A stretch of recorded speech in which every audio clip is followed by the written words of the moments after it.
hoje a gente vai ter o prazer de ouvir o Everton Lopes da Silva. Everton é diretor de tecnologia da América do Sul, da empresa Mali. A empresa Mali tem um centro de pesquisa aqui em Jundiaí, centro de pesquisa automotivo, né? E Everton defendeu o mestrado dele, então, como diretor científico, defendeu o mestrado dele semana passada, né, Everton? É isso mesmo? Semana passada. E esse é o tema que a gente vai ouvir hoje, vai assistir hoje na apresentação.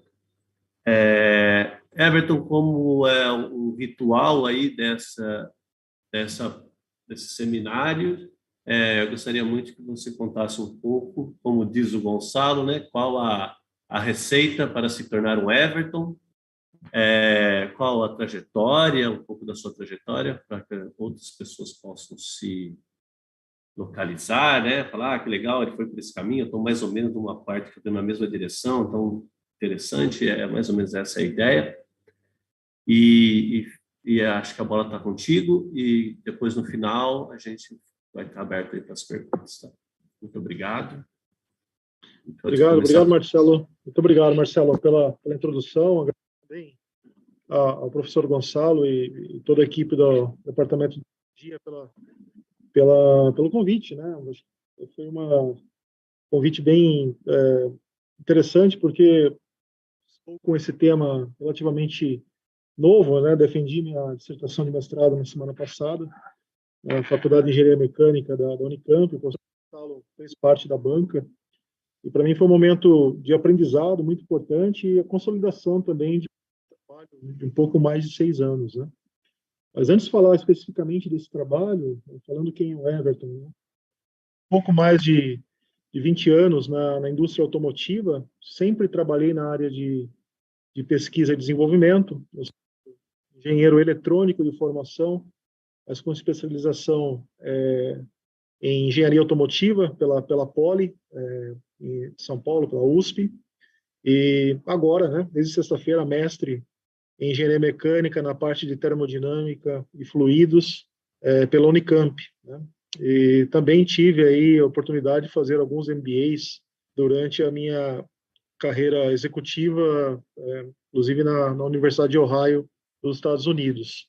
E dentro desses 20 anos, né, de indústria, eu tive passagens, comecei como trainee na Robert Bosch, em Campinas, fiquei na Bosch por um tempo, e depois tive a oportunidade de trabalhar no Instituto de Pesquisa, né, como pesquisador, um instituto chamado LACTEC, que fica dentro da Universidade Federal do Paraná. Lá fiquei por 6 anos, e minha área sempre foi eficiência energética e emissões gasosas, né? Naquela época, há mais ou menos aí 15, 20 anos atrás, nós ainda tínhamos um caminho para percorrer, né?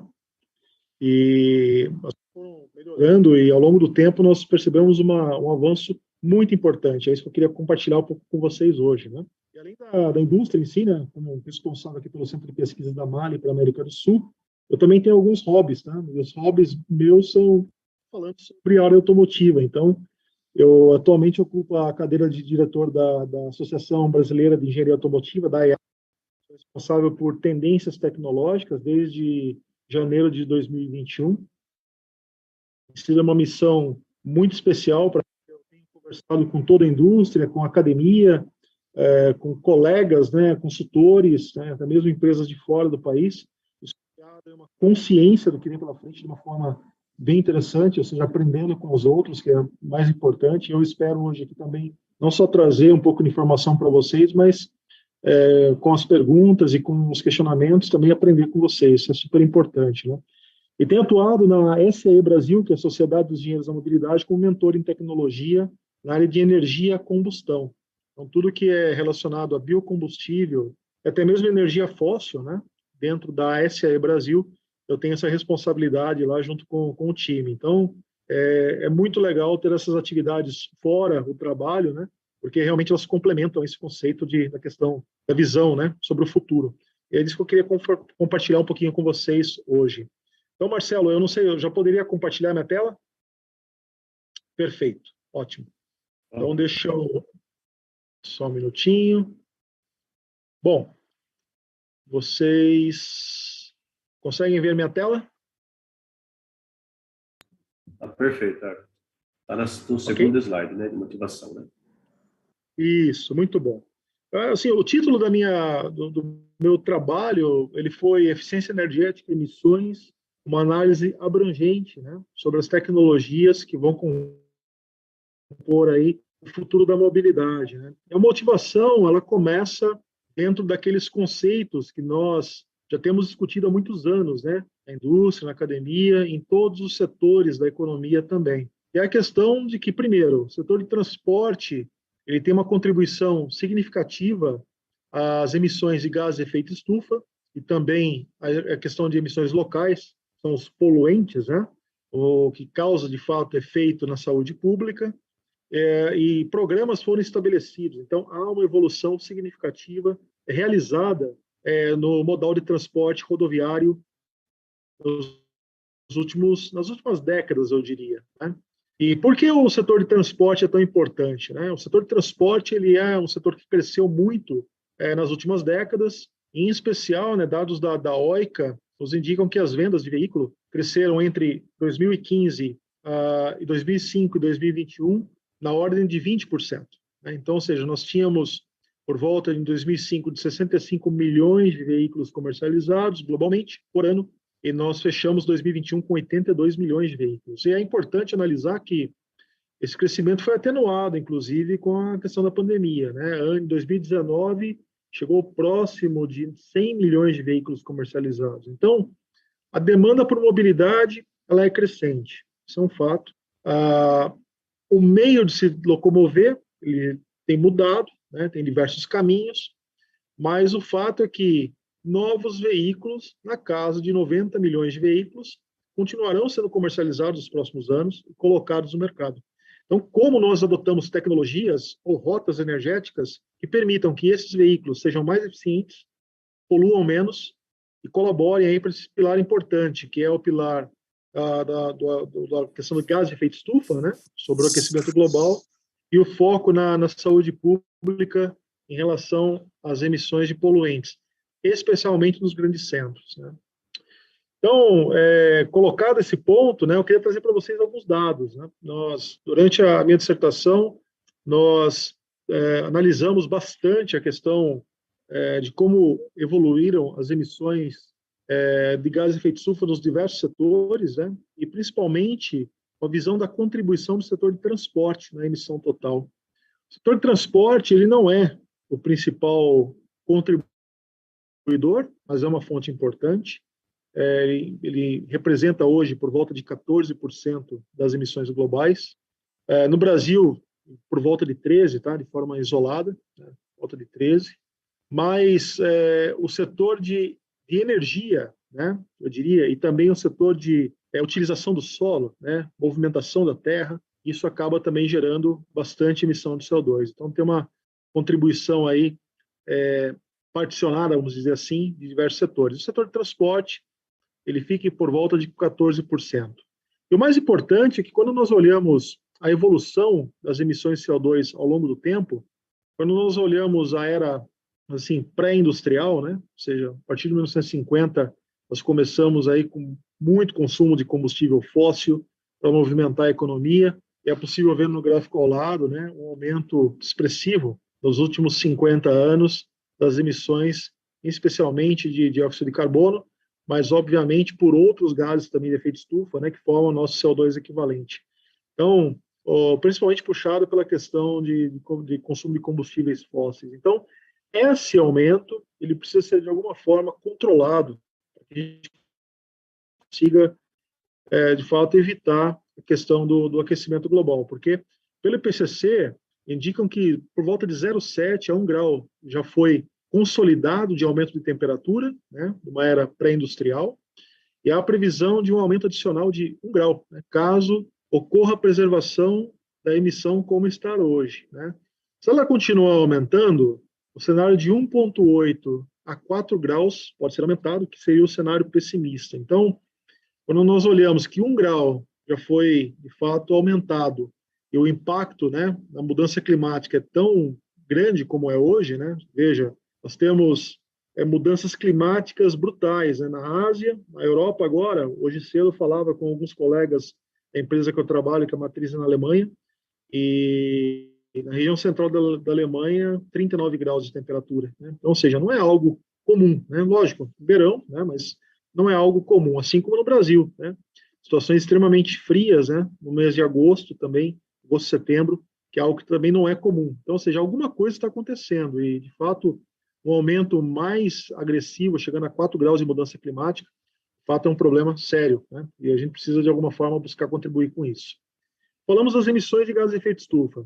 Quando vamos para as emissões locais, né, são as poluições em grandes centros, durante a minha pesquisa, eu já tinha essa consciência por trabalhar na indústria e por prover soluções que reduz as emissões dos veículos, mas me assustaram os números, né? A região metropolitana, as regiões metropolitanas ao redor do mundo são as áreas mais críticas em função da concentração da quantidade de veículos e da quantidade de emissões numa mesma localidade. Não é só veículo, é indústria também, né? Mas no Brasil, a região metropolitana de São Paulo, ela é a região de maior atenção, e porque ela tem uma alta concentração. Ela é um bom laboratório, né, para verificar o quanto os programas têm surtido efeito ao longo do tempo, né? Mas no Brasil, ou especificamente na região metropolitana de São Paulo, nós temos 3 mil mortes por ano aproximadas relacionadas à poluição do ar. Ela representa um custo aí de 1,5 bilhão aos cofres públicos, né? Então, esse dado veio da CETESB. A CETESB tem um excelente inventário que eles fazem, né, de forma periódica, e quando nós olhamos esse inventário, né, e o bullet logo na sequência, as emissões que tem material particulado, tem ozônio em baixa atmosfera, que é super crítico, dióxido de enxofre, óxido nítrico, entre outros gases, né, eles têm fontes bem reconhecidas já. Então, quando olhamos, por exemplo, monóxido de carbono e os orgânicos voláteis, compostos orgânicos voláteis, eles têm basicamente a fonte de forma majoritária pelos automóveis leves, né, os veículos de passeio.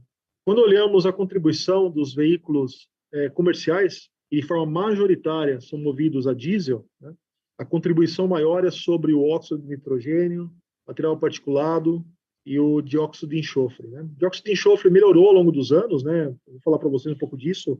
Os combustíveis tiveram uma evolução considerável, né? Sobretudo o nível de enxofre, né? Mas ainda há um trabalho a ser feito, né? Nós não estamos no nível de baixo enxofre de forma global, estamos somente nas regiões metropolitanas. Nos interiores ainda temos diesel com maior teor de enxofre, que é algo que precisa ser também trabalhado, né?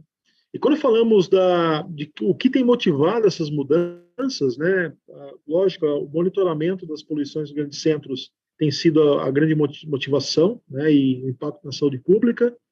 E eu vejo que a maioria dos países que tem um volume de veículos comercializados, né, significativos, no mundo tem algum programa de controle de emissões gasosas, né? Então, esse chart ele vem do CCT, ele mostra esse quadro, quais países implementaram, né, os principais países implementaram legislações de emissões. Não quero entrar no detalhe com vocês aqui, porque são informações que podem ser relevantes, mas talvez para um outro fórum, mas o mais importante é olhar a coloração, né? O vermelho mais escuro, né, o quase vinho, ele significa uma legislação de emissões defasada, ou seja, bem em estágio inicial, né? Até o azul, né, que indica o que eu diria estado da arte. São os últimos níveis de emissões que foram solicitados em alguns países e que vai aplicar tecnologias mais desenvolvidas. Então, quando nós olhamos, por exemplo, Canadá, né, nós olhamos o Japão, nós olhamos os Estados Unidos, né, e mesmo a comunidade europeia, nós temos já a coloração de verde para azul aparecendo. Então, ou seja, esses países, eles têm aí desenvolvimentos, né, sobre a questão de emissões gasosas de forma mais avançada. Inclusive, os Estados Unidos e a Europa, na década de 70, começaram seus controles de emissões. O Brasil também não é tão novo nisso, né? O Brasil entrou em 86 com os programas dentro do Proconv. Mas o que me chama a atenção é quando olhamos o Brasil, né, comparado com os países que têm essas, União Europeia, Estados Unidos, que têm esses programas há mais tempo, nós temos uma defasagem na média de 10 anos, né? A defasagem ela tem reduzido ao longo do tempo, isso é um ponto importante, mas ainda estamos com uma defasagem, não só pela questão tecnológica, mas principalmente pela questão econômica, né? É caro os sistemas de implementação de emissões e traz um aumento de custo no veículo. E o cliente no Brasil, né, ele é sensível a custo, porque principalmente os caminhões ou os veículos comerciais, eles têm um impacto no custo de todo o produto, porque os nossos produtos são transportados, na maioria das vezes, em modais rodoviários. Então, isso é um ponto importante também. E quando olhamos especificamente, vamos abrir uma lupa agora e colocar uma lupa. O Procon no Brasil começou lá em 86, tanto em veículos leves quanto em veículos pesados, e nós vemos uma evolução significativa, né? Quando pegamos o veículo que era comercializado em 86, né, na fase inicial do Proconv, e olhamos agora, nós temos reduções na casa de 90% ou até mais sobre alguns gases. Então, monóxido de carbono, hidrocarbonetos, chegando a 98% de redução, o óxido de nitrogênio, aldeídos, né, que são gases nocivos, né? E para veículos pesados, da mesma forma. Veículos pesados, nós temos CO, HC, NOx, material particulado, todos também com uma redução significativa ao longo do tempo. E essa contribuição é muito importante. Quando nós aprofundamos um pouquinho mais os inventários de emissões da região metropolitana de São Paulo, nós percebemos que nas últimas etapas do Proconv, nós tivemos uma melhoria significativa na qualidade do ar. Por isso que eu falei no começo que é um bom laboratório, né? Nós olhávamos, assim, eu peguei dados da década de 90 e início dos anos 2000, nós tínhamos muito mais dias na cidade de São Paulo em situações de alarme vermelho, né? Chamamos de red flag, na situação de dias que tem uma qualidade do ar ruim, né? Ou seja, tem um limite máximo, né, determinado globalmente. Esses dias eu tinha alta concentração de dióxido de enxofre, dióxido de nitrogênio, monóxido de carbono, e por aí vai, né? E, atualmente, esses níveis de dias de alarme são bem menores, né? Então, isso significa que a entrada desses novos veículos na frota tem contribuído, e a melhoria da qualidade do combustível também, tem melhorado significativamente a qualidade do ar nos grandes centros. Mas ainda tem um fator muito importante que eu vou falar na sequência, né? A venda de veículos de forma anual, né? Elas não são suficientes para renovar a frota de uma forma rápida. A frota brasileira tem 47 milhões de veículos hoje, né? E as vendas de veículos estão na casa de 2 milhões no Brasil. Então, você tem uma lentidão de renovação dessa frota, e isso é algo que, assim, poderia ser trabalhado também, né? No sentido de melhorar ainda mais a qualidade do ar nos grandes centros. Saindo da questão dos gases locais, né? Emissões locais, emissão de poluentes, indo para a emissão global. Vamos voltar a falar de CO2 agora, né? Muitos países estabeleceram programas de melhoria de consumo energético dos veículos. Os veículos precisam consumir menos combustível, porque, por consequência, emitem menos CO2 pelo escapamento, né? A lógica é basicamente essa. E quando nós olhamos os países, né? Então, aqui nós temos esse gráfico à base do tempo, né? E as emissões de CO2 em grama por quilômetro rodado, né? Nós percebemos que do ano 2000 até 2022, pela inclinação da curva, nós temos uma melhoria significativa no consumo energético dos veículos. Então, ou seja, esse veículo é mais eficiente, esse veículo é mais capaz de transformar aquela energia química, né, em combustível, em energia cinética no veículo de forma mais eficiente. Isso é muito bom, isso é uma contribuição que a indústria tem dado e a academia também, é muito forte com o desenvolvimento de novas tecnologias, mas ainda não é suficiente para resolver o problema, né? Esse CO2 aqui, ele está na perspectiva tanque a roda, ou seja, é o CO2 do combustível queimado que sai pelo escapamento, né? O Brasil ele entrou nesse programa através de Novo Arauto, em 2012. Os veículos na época emitiam por volta de 155 gramas de CO2 por quilômetro, e no final de 2017 tínhamos uma média de emissões de veículos novos no Brasil por volta de 131 gramas de CO2 equivalente por quilômetro, melhoria de 16, quase 17%. Então, ou seja, isso foi muito bom. Isso ele tem um impacto não só ambiental, mas principalmente impacto no bolso, né, na economia do usuário, porque o veículo consome menos, né, para rodar a mesma quantidade de quilômetros. Isso é um ponto muito positivo. E agora, em 2022, temos uma nova fase que está entrando, que é o Rota 2030, fase 1, e os veículos vão emitir, na média, 122 gramas de CO2 equivalente por quilômetro, ou seja, serão 11% mais eficientes, né? Então, isso é um grande avanço e nós começamos a ver a mudança conceitual da tecnologia dos veículos, né? Os veículos hoje, veículos picapes ou SUVs, né? Veículos Sport Utilities, todos eles têm uma possibilidade de ser equipados com motores menores, né? Motores que consomem menos, e com isso traz também uma vantagem significativa, não só do ponto de vista de CO2, mas também de custo de operação desse veículo. E quando olhamos o aspecto de caminhos para melhoria, o que a gente pode fazer para melhorar a eficiência no veículo? Ou seja, qual é o segredo, né? Qual é a tecnologia? Basicamente, existem várias, tá? Mas eu dividi basicamente em 2 grupos, né? Um grupo é aumentar a eficiência de conversão de energia. Esse é o ponto básico, né? Como é que eu pego aquela quantidade de megajoules, né, do combustível e converto de uma forma eficiente para o movimento do veículo, né? Então, uma delas é atuar nas perdas mecânicas, né? Redução de atrito, redução de consumo energético de acessórios, né, do motor a combustão interna, e tudo isso traz um consumo energético de combustível no final do dia. Otimizações da combustão, ou seja, muitos estudos foram realizados, né, no passado, eles estão sendo implementados aos poucos, né, por questão de custo também, que melhora consideravelmente a eficiência térmica de um motor. Então, um motor que antes tinha uma base de 30% de eficiência térmica, né, hoje tem uma base muito melhor. Então, consideravelmente hoje o combustível de uma forma mais eficiente. E também, não menos importante, as otimizações da transmissão, ou seja, na caixa de câmbio. Caixa de câmbio com maior quantidade de marchas. Agora é comum, né, ver os veículos automáticos com 9 marchas, né? Não tinha isso no passado, né? No passado eram 4 marchas, câmbio manual, alguns com 5 marchas, e hoje essa maior quantidade de marchas, né, ou de relações de transmissão, permite que o motor trabalhe mais tempo na região de eficiência máxima dele, né? Ou na região de melhor eficiência. Então, isso faz com que o consumo integrado de combustível seja menor. Esse é o campo da conversão energética. Nós temos um campo também da redução da força atrativa, né? Ou seja, da resistência desse veículo ser movimentado. Então, redução de massa do veículo é algo super importante. A resistência à rolagem, principalmente a questão de atrito dos pneus, é algo que é super importante também. Se vocês notarem, por curiosidade, olhem os novos veículos, né? A maioria tem a tecnologia chamada de pneu verde. Pneu verde não é que ele vem de material reciclado. Pneu verde é porque ele tem uma menor resistência à rolagem, né? E com isso ele consegue ajudar no consumo de combustível de uma forma muito significativa, né?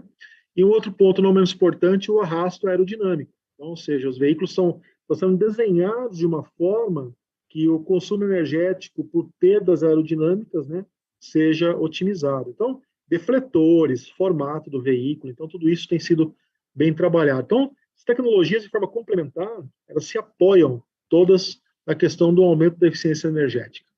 Só que tem um ponto muito importante. Quando falamos da tecnologia, nós temos que entender o quanto essas tecnologias impactam o custo no final do veículo. Porque esse veículo precisa ser, vamos dizer assim, comercialmente adequado, né? Ou seja, você precisa conseguir vendê-lo no final do dia. Então, baseado no estudo que foi feito pelo EPA nos Estados Unidos, nós fizemos uma transposição disso para o Brasil. Nós começamos a ver o custo da tecnologia, então tem o custo aqui em dólares, né? Eu tenho aqui no eixo Y, o custo em dólar, no eixo X é o percentual de redução de consumo de combustível. Lógico, os valores são estimados, né? Depende muito da aplicação, mas é uma média interessante. Quando eu começo a olhar aqui, a inclinação da curva ela tem relação direta com o benefício de custo por redução de combustível, né? Então, quando eu olho os menos inclinados aqui, ou seja, que dão um melhor consumo, né? Mas ao mesmo tempo não impactam muito em custo, eu tenho basicamente óleos de baixa viscosidade, redução de atrito do motor, tanto do motor quanto da caixa de câmbio. Redução de atrito do motor por implementação de novos materiais, novos componentes, né? Otimização da caixa de câmbio, como eu comentei para vocês, né? Downsizing. Downsizing é pegar um motor hoje, um motor relativamente grande, um motor 2.0, pega a potência desse motor e faz o motor 1.0 dar a mesma potência do 2.0. Então, ou seja, é um downsizing. Você deixa o motor mais carregado termicamente, mecanicamente, mas, por outro lado, ele dá um melhor consumo energético. Então, assim, quando olhamos essas primeiras tecnologias aqui, todas elas já foram e estão sendo implementadas nos nossos veículos brasileiros. Então, vamos pegar aqui um exemplo. olhamos um veículo mais pesado. Pegar o Jeep Compass, né? Jeep Compass é um bom exemplo. É um veículo pesado, né? Que até o ano passado tinha um motor 2,5 litros. Né? Agora, as novas versões que saíram, já olhando o Rota 2030, essa primeira fase, são motores de 1,4 litros, turboalimentado. Ou seja, um motor bem menor, quase metade do tamanho, que dá mais potência até, e traz um consumo energético muito melhor. Então, são exemplos que a gente começa, também esses câmbios têm 9 marchas, né? Eles começam a trazer um benefício muito grande. Até tecnologias que vão começar a trabalhar, por exemplo, como aumento da taxa de compressão, uma hibridização mais leve, veja, ela aumenta o custo significativamente, lógico, traz um benefício de consumo, mas o custo é aumentado de forma significativa. Até uma taxa de compressão variável de motores que, pela complexidade mecânica do sistema, aumenta o custo de forma considerável. Então, a indústria tem escolhido, né, essas tecnologias seguindo esse balanço, né? O benefício energético tentando atribuir menor custo. Mas, novamente, estamos falando de eficiência energética pura, estamos falando de CO2 no escapamento, tanque à roda. Né? E um ponto que nós notamos, eu comecei em dezembro de 2014, por curiosidade, fazer um levantamento da eficiência energética dos veículos brasileiros. Então, esse gráfico aqui, ele foi construído ao longo dos anos, né? Aqui eu tenho a massa dos veículos, tá? E aqui no eixo X, né?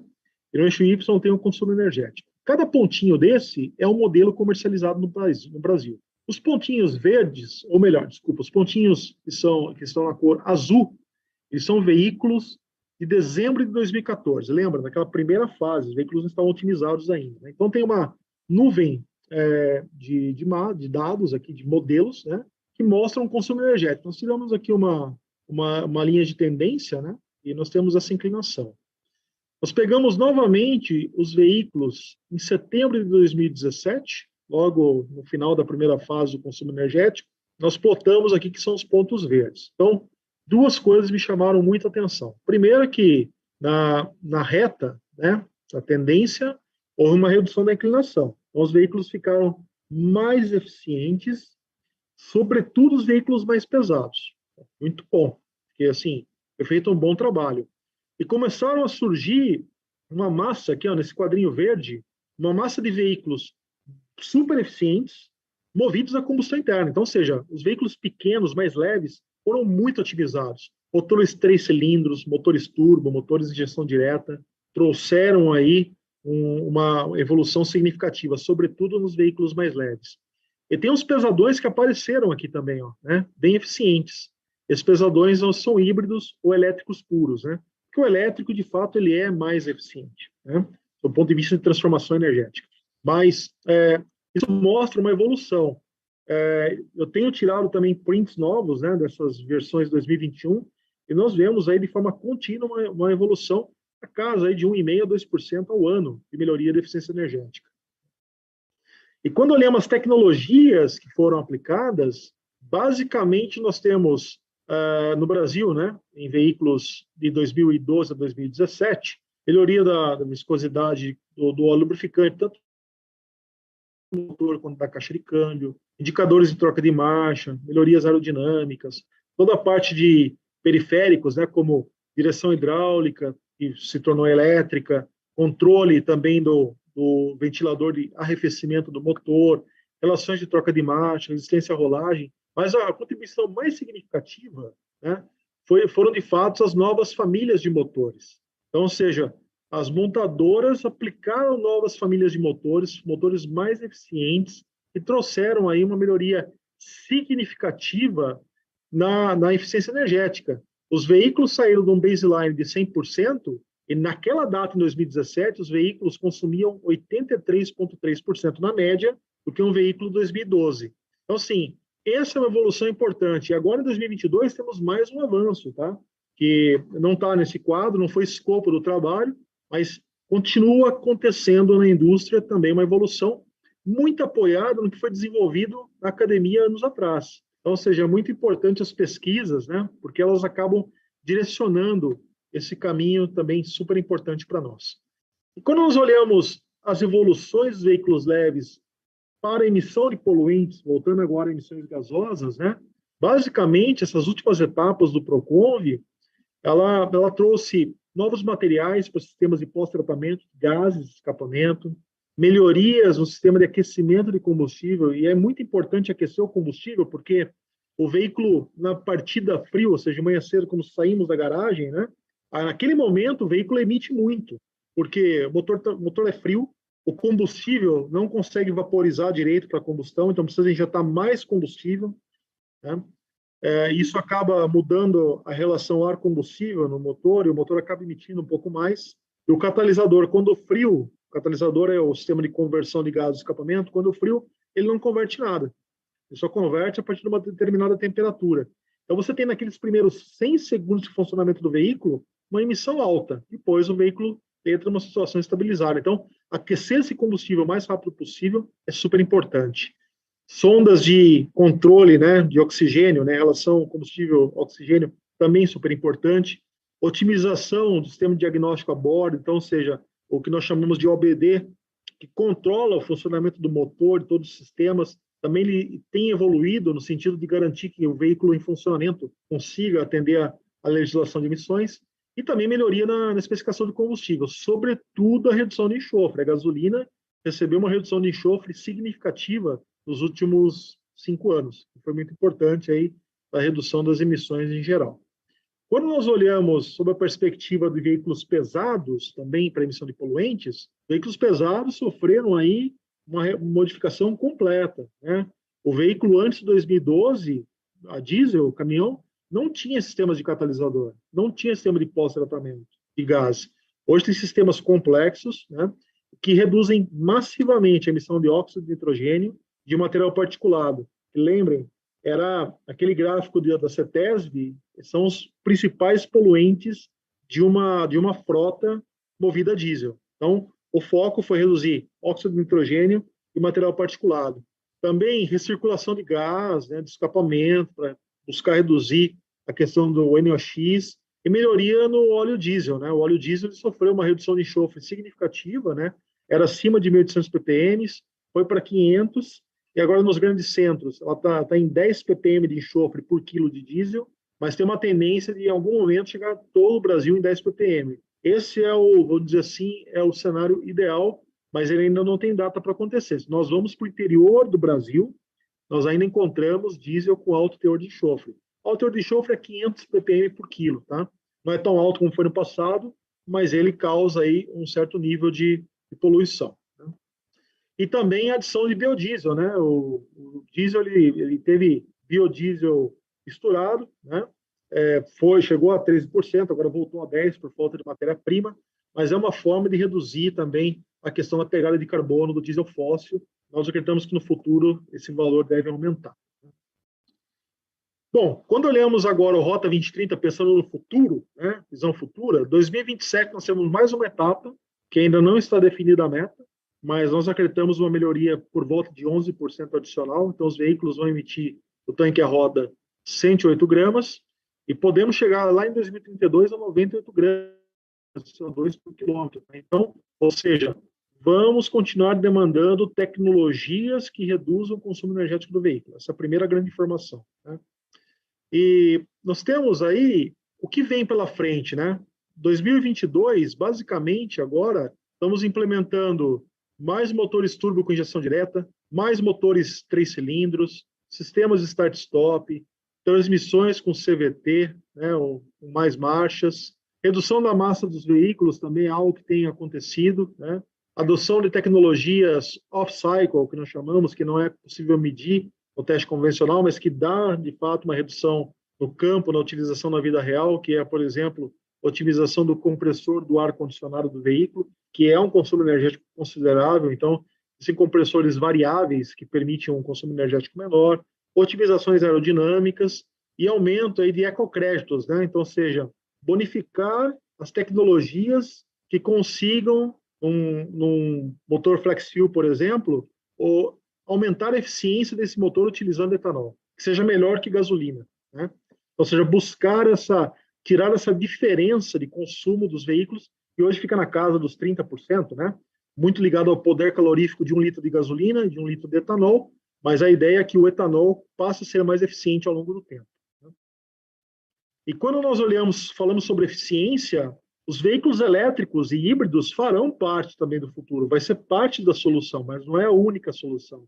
E por que eu falo isso? Porque o veículo híbrido e elétrico, eles são mais eficientes, né? Eu peguei essa tabela aqui do Compete, só para dar um exemplo para vocês.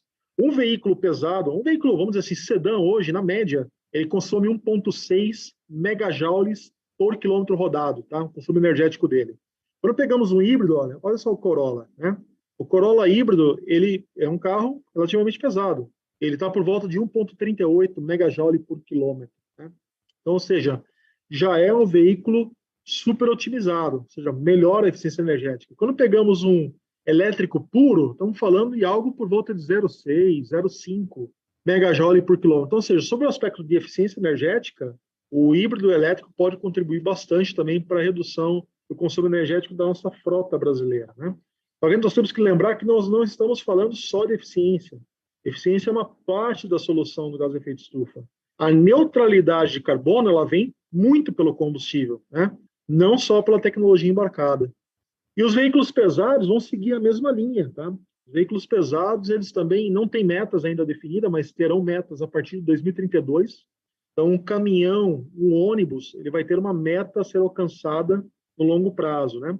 E as tecnologias, esse é um trabalho que o ICCT fez, né, com visão europeia, as tecnologias, tanto da questão de aumento da eficiência do motor, de melhoria na transmissão, né, até mais avançado, uma hibridização do sistema de trem de força do veículo, otimizações aerodinâmicas, todas elas em conjunto pode melhorar de forma significativa com o energético de um caminhão ou de um ônibus hoje, né? Então, assim, é previsto isso para 2032 e pelas previsões do que está acontecendo lá fora, em 2032 deverá ser exigido aqui no Brasil melhora energética por volta de 15% do que é um veículo hoje. Então, um veículo ano modelo 2022, em 2032, deverá estar por volta de 15% mais eficiente, ou seja, conseguindo converter melhor esse combustível em movimento, né?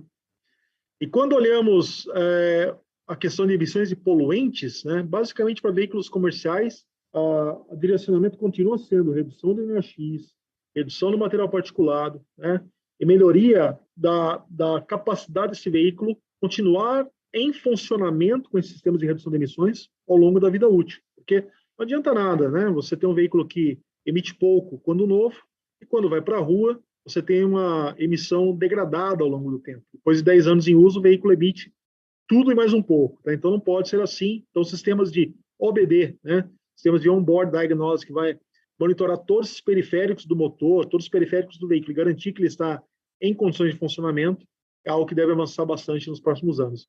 E em veículos leves, né, basicamente, os catalisadores vão sofrer uma evolução muito grande, filtro de partículas, né, para motores em injeção direta, gerenciamento térmico do combustível, como eu falei para vocês, para otimizar a partida frio, e basicamente também a parte de sistemas de absorção de gases, né, evaporativos do tanque de combustível. Quando vai abastecer o veículo, né, vocês percebem que sai o vapor do combustível na boca do tanque. Isso é super nocivo. A saúde, primeiro, do frentista que estaria abastecendo, mas também tem um impacto no meio ambiente, porque contribui para as emissões de compostos orgânicos voláteis que geram ozônio em baixa atmosfera. Super nocivo à saúde. Então, sistemas de válvulas no tanque de combustível vão ser colocados para evitar esse tipo de evaporação no momento do abastecimento. E digo mais, precisaríamos também olhar a distribuição do combustível, o armazenamento do combustível no posto de gasolina. Não foi escopo desse trabalho, mas é algo para ser trabalhado também. Eu acho que tem uma contribuição super importante nas emissões evaporativas. E a questão do poço à roda, né? Falamos muito do tanque à roda. Agora, considerar a emissão do combustível, da produção e da distribuição desse combustível também é importante, que nos permite garantir uma comparação justa entre as tecnologias sobre o aspecto de CO2. E aqui eu quero trazer para vocês uma visão, só uma visão da Roland Berger, né, Europa, que mostra que um veículo a gasolina fóssil ele tem uma emissão por volta de 130 gramas de CO2 equivalente, poço à roda, na visão europeia, né? Sendo que boa parte, que é o cinza, 100 gramas, é basicamente a emissão do combustível queimado né, no tanque para o escapamento para movimentar o veículo. E o restante vem da porta para a produção do combustível. Quando olhamos um combustível renovável, o motor a combustão interna utilizando, por exemplo, um combustível renovável como o etanol, ele emite hoje menos de 40 gramas. Então, ou seja, ele é muito mais vantajoso que um combustível fóssil sobre o aspecto de CO2. Mas mais importante, ele está ao mesmo nível de um veículo elétrico a bateria do ano de 2030, usando o mix energético europeu daquele específico ano. Então, ou seja, nós temos uma solução hoje no país, no Brasil, que traz o nosso veículo motor a combustão interna, utilizando etanol, ao mesmo nível de emissão de CO2 do veículo europeu mais avançado. Eu quero trazer essa visão para vocês. Nós temos um estudo também, durante a dissertação, que mostra isso para os números brasileiros, tá? Então, basicamente, o que nós pegamos aqui foi um veículo classe C, veículo médio, né, europeu. Nós consideramos 15 mil quilômetros por ano rodado nesse veículo e uma vida de 10 anos, tá? Basicamente, nós temos aqui no eixo X a idade em anos do veículo, né, a utilização, e no eixo Y o CO2 acumulado em toneladas, né? Nós pegamos o veículo a combustão. De partida para a produção desse veículo, só a produção, sem rodar um único quilômetro, ele emite 5 toneladas de CO2. Essa é a pegada de carbono da produção do veículo a combustão, né? Ao longo da vida útil dele, queimando o combustível, né, fóssil, ele vai chegar lá no final da vida dele, uma emissão por volta de 31 toneladas de CO2 equivalente. Tá? Essa é a emissão do veículo dessa classe, né, com esse combustível fóssil, numa condição baseada na Europa. Quando nós colocamos um veículo elétrico na mesma base, nós consideramos uma bateria de 72 kWh. Por que 72? Uma autonomia por volta de 300 a 350 km, né, que ela é relativa ao autonomia de um tanque de combustível. Então, temos que colocar as tecnologias na mesma base, né? A produção da bateria é extremamente elevada em termos de pegada de carbono, né? Então, nós atribuímos aqui mais 12 toneladas de CO2 equivalente. Então, consideramos aqui que o veículo V0, sem andar um único quilômetro elétrico, a bateria, tem 17 toneladas de CO2 equivalente. Se nós utilizamos esse veículo plugado na tomada brasileira, onde quase 90% da nossa matriz é renovável, muito vindo de hídrica, né, de hidráulica, mas também solar e eólica, nós temos esse veículo no final da vida dele emitindo 38% menos emissão de CO2 do que um veículo a combustível fóssil. Então, sobre essa perspectiva, o elétrico é uma ótima solução, sem questionamento sobre isso. Mas vamos no nosso vizinho aqui, vamos à Bolívia. Bolívia, basicamente, sem muito renovável, né, gerando energia elétrica através de gás natural. Se nós plugarmos esse mesmo veículo elétrico na Bolívia, ele vai emitir 4% mais emissão de CO2 no final da vida do que um veículo fóssil, né, motor a combustão interna utilizando gasolina. Então, a primeira mensagem é, o veículo elétrico é muito bom, só que precisamos sempre olhar a fonte. Por isso que o Wheel, ou poça-roda, é uma abordagem muito clara e objetiva sobre o aspecto de CO2. CO2 não é só escapamento, CO2 é tudo, né? Tem que falar de produção, tem que falar de reciclagem, então é uma análise bem completa. Agora, se nós colocarmos o etanol, vamos pegar o motor a combustão interna usando etanol, tá? Ele tem a mesma pegada do combustão interna usando gasolina, o conceito é o mesmo, né? Mas ao longo da vida, em função da quantidade do índice de carbono, né, da intensidade de carbono do etanol ser relativamente baixa pelo megajoule produzido, você tem no final da vida algo por volta de 12 toneladas de CO2 equivalente. Então, ou seja, nós temos uma situação do etanol 60% melhor do que o fóssil e por volta de 25% melhor do que o veículo elétrico na melhor matriz elétrica que nós temos disponível hoje, que é a brasileira. Então, temos que olhar com bastante cuidado esses números e isso demonstra a grande vantagem do etanol, né? Sobre a questão de medição de emissões, né, de regulamentação de emissões, um ponto muito importante é o comparativo das nossas legislações com os outros países, né? De forma geral, o Brasil ele tem um sistema muito bem estabelecido com o IBAMA, né? O IBAMA é uma entidade, é uma autoridade local independente e que tem ajudado muito na contribuição da qualidade do ar do país, mas ainda temos problemas, porque o IBAMA mesmo não tem um laboratório próprio para fazer auditorias. Ela faz auditoria em agentes técnicos conveniados, em laboratórios independentes, mas que não é da propriedade dela, ou muitas vezes utilizando até as montadoras, né, de uma forma auditada. Então, isso traz um certo risco para o processo, então é indicado aqui como um ponto vermelho, né, e também não há ainda um acompanhamento da vida útil do veículo. Hoje, depois que o veículo sai da concessionária, nós não conhecemos as emissões desse veículo ao longo da utilização dele. Então, não existe programa de inspeção e manutenção como existe em outros países. Então, nós não temos como garantir que esse veículo continuará performando de uma forma adequada em termos de emissões ao longo da vida útil. Então, isso é um super problema e é algo que tem que ser muito bem trabalhado, porque programas de inspeção e manutenção são fundamentais para garantir que as tecnologias tragam, de fato, na vida útil do veículo, o benefício que é esperado delas, né? Então, ou seja, sugestões para legislações futuras, né? Acho que em veículos leves precisamos introduzir o limite de número de partículas PN, né? Para veículos equipados com sistema de injeção direta do ciclo Otto, que hoje não tem, né? Melhorar as propriedades do combustível, principalmente o número de octanas, né? Para gasolina, para que a gente consiga tirar mais eficiência dos veículos atuais. Melhoria do controle de emissão de hidrocarboneto durante a fase fria dos veículos, justamente por aquecimento do combustível, como eu falei para vocês, ou melhoria do sistema de pós-tratamento. Introdução do conceito poça-roda, né? Isso é super importante, porque vai permitir uma comparação equalitária das tecnologias, não olhando só sobre uma perspectiva, escapamento que é uma perspectiva muito limitada, né?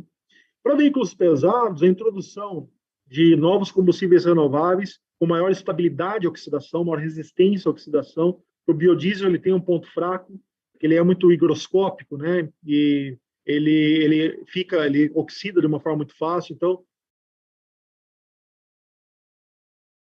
o HVO, por exemplo, que é o óleo pronto para se trabalhar no futuro.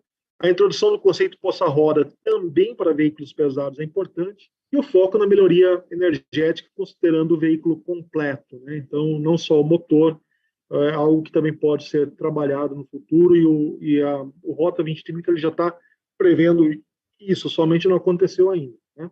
E falando das tecnologias para aplicações urbanas, vamos sempre dividir, né? Aplicações urbanas e aplicações rodoviárias. Para aplicação urbana, a rota tecnológica depende das condições regionais. Então, tem que ter recursos disponíveis, temos que conseguir aplicar esses recursos e buscar sempre as demandas ambientais, né? No transporte público, o ônibus equipado com sistema híbrido alimentado com biocombustível parece ser uma solução muito rápida e fácil de ser aplicada. Ônibus elétricos também, a bateria ou célula de combustível, associada à nossa matriz elétrica de baixa emissão de carbono, também pode colaborar muito para a redução das emissões locais de poluentes, né? E também as emissões de CO2. Então, é algo que deveria ser explorado aqui na nossa região. Veículos comerciais e passageiros, né, ou utilitários, com aquela jornada curta, né, menos de 200 km por dia, também pode adotar tecnologias eletrificadas, né? Mas sempre com muita atenção à infraestrutura de recarga, que é algo muito custoso ainda para ser implementado. E a adoção de programas de inspeção e manutenção com incentivo à renovação de frota, isso pode trazer resultados da qualidade do ar de uma forma imediata, né?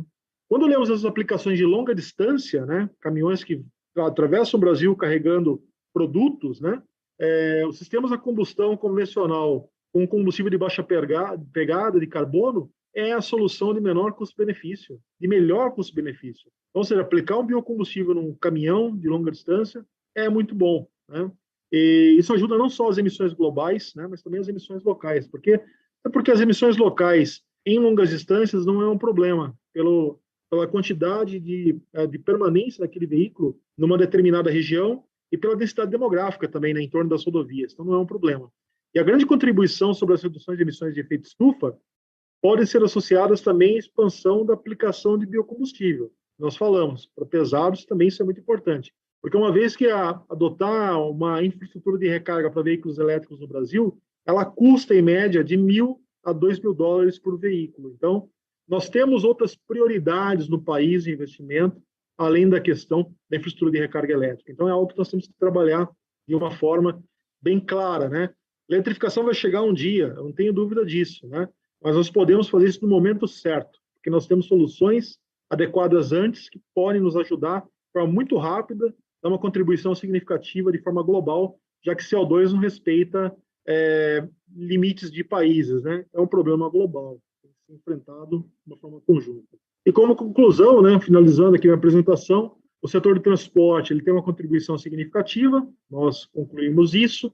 Existem programas e tecnologias disponíveis para suportar essa redução das emissões de gases de efeito estufa e também de poluentes locais.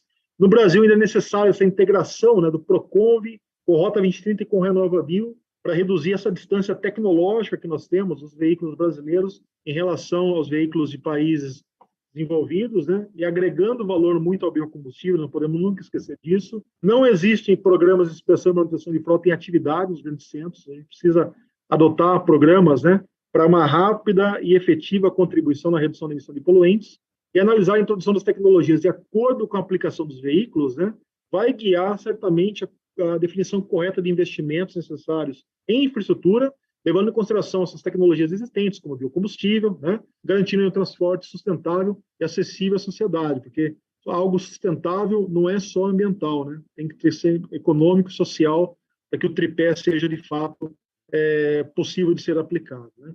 Então, basicamente, isso que eu gostaria de colaborar aqui com essa discussão e trazer para vocês. Agradeço a vocês que tiveram a atenção de me escutar por esses minutos. Obrigado.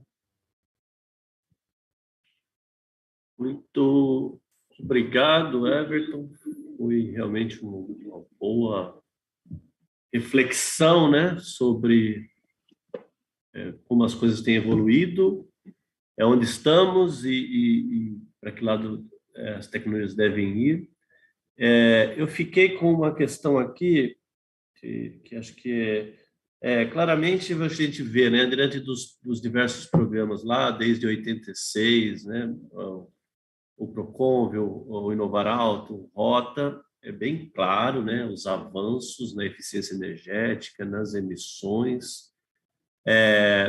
Agora, a gente sempre tem o problema da troca da frota, né? Quer dizer, a gente tem os veículos novos, saem cada vez melhores, em especial para os caminhões, né? Eu vejo que tem uma tendência de melhoria grande de emissão nos veículos pesados, de forma geral, mas a gente ainda carrega muitos veículos de 20, 30 anos atrás, né? Eu falo isso até por mim, meu carro tem 15 anos de idade, eu rodo ele 50 quilômetros por dia.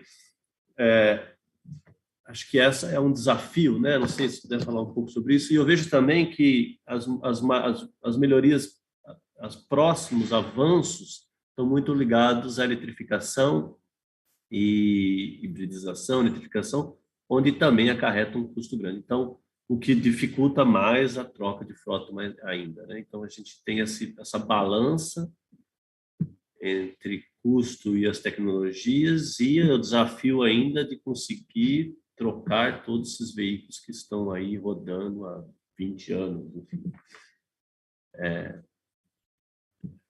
Incentivo público para troca de veículos, não sei, especialmente os veículos pesados, né? Acho que, de fato, nós precisamos olhar, assim, a renovação de frota, sem sombra de dúvida, a gente não consegue alavancar isso sem algum tipo de incentivo.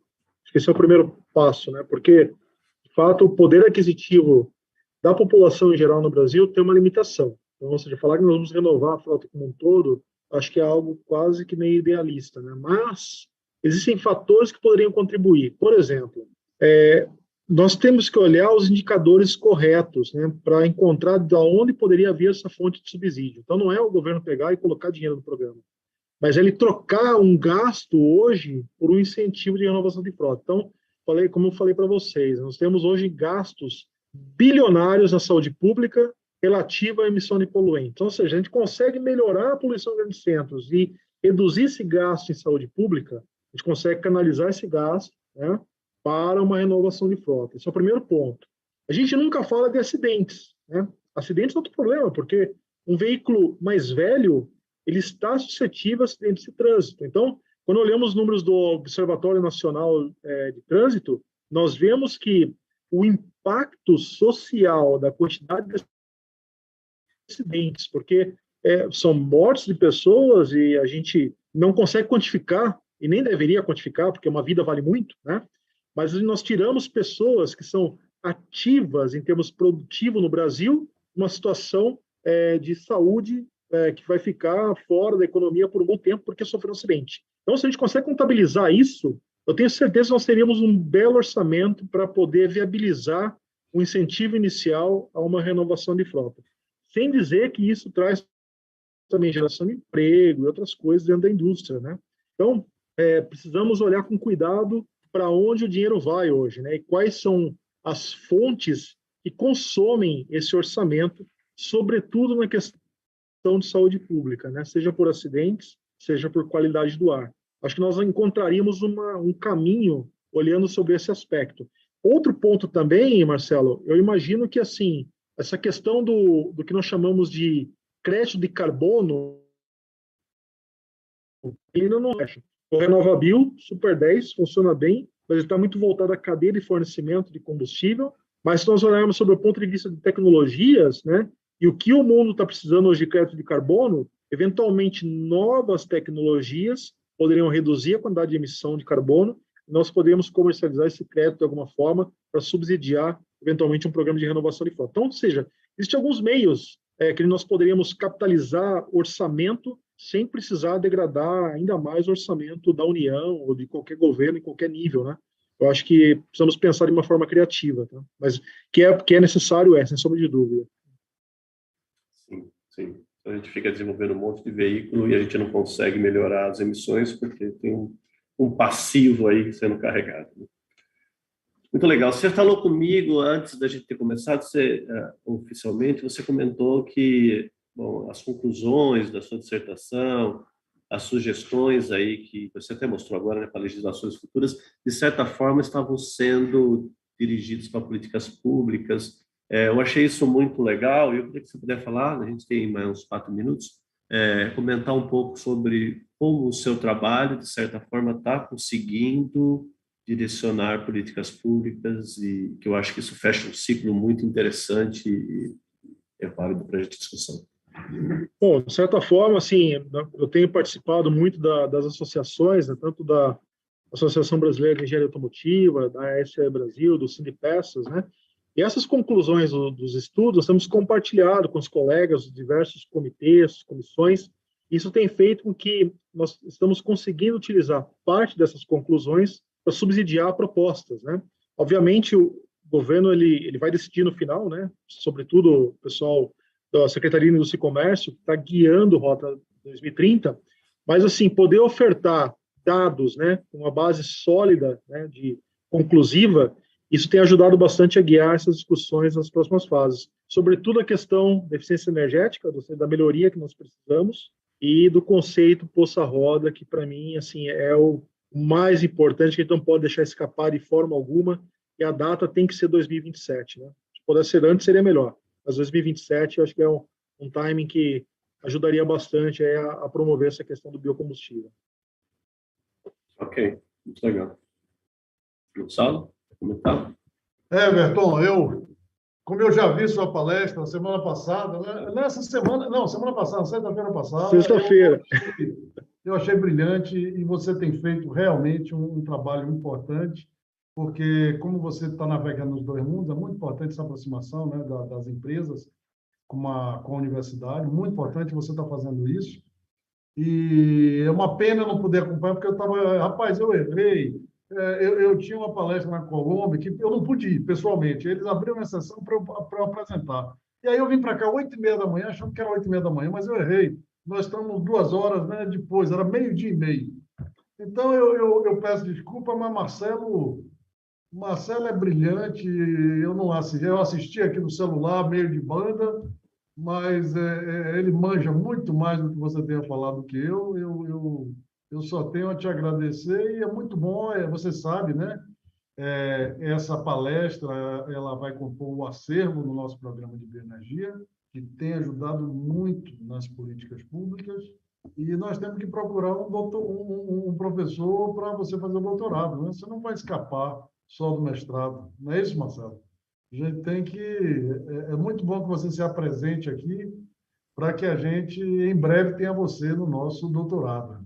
Aliás, ele estava me perguntando quando era a inscrição, então ele está... O ano que vem já, ele está interessado. Opa, então já está feito, não precisa nem convencer mais. Já Bom, está... eu vou, Marcelo, pode aí continuar, encerrar. Agradeço muito, Everton, agradeço muito mesmo, o Marcelo também aí, pela óbvia parceria, trabalhando juntos. É isso aí, eu vou encerrar aqui minha participação. Senhor Gonçalo, obrigado pelo convite mais uma vez. Marcelo, pela gentileza também de conduzir a discussão aqui. É sempre um prazer. Estou sempre à disposição de vocês, viu? A gente que agradece, foi excelente. O tempo está perfeito também.